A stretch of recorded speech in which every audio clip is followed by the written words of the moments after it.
Ni kwamba maandalizi ya uchaguzi wa chama cha wafanyikazi wa bandarini unaotarajiwa kufanyika Agosti 13 yanaendelea kama ilivyopangwa licha ya kuchelewa kutolewa kwa fedha zinazohitajika kununua vifaa muhimu vya uchaguzi. Akizungumza wakati wa zoezi la udhibitishaji wa wagombea, mwenyekiti wa bodi ya uchaguzi Renson Thoya alisema bodi hiyo imejitolea kuendesha uchaguzi huo na ambao utaweza kuwa huru na haki. Alifichua kuwa bodi bado haijapokea fedha za kuchapisha karatasi za kupigia kura, kununua masanduku ya kura na kugharamia mahitaji mengine ya kuendesha uchaguzi ule.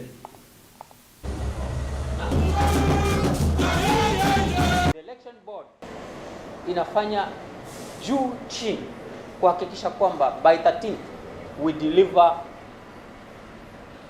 Dock Workers Union officials. Inasikitisha kwamba mpaka sasa hatujapata hata hela kwa sababu ya migogoro ya kila kukicha.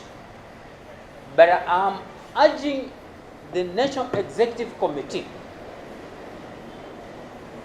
kule tumefika kuna hitaji pesa. Kivyo vyote vile we need money. We need money. These are dummy. We need to have the ballot papers themselves. They need to be paid.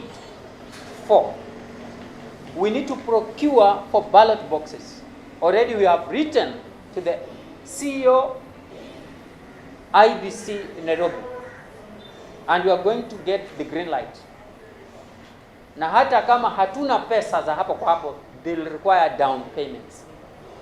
We don't have money, and I should believe that the ups and downs, hizo fujo za kila kukicha zifike mwisho, tuweze kuwezeshwa kumaliza hili zoezi. Last but not least, I urge employees of Kenya Ports Authority that are not in the nomination list to cease unnecessary campaigns in the port of Mombasa, or else it won't be business as usual. And I'm sending this message to the managing director of Kenya Ports Authority. I believe Kenya Ports Authority is an authority that believes in the rule of law, and it cannot condone impunity by all means.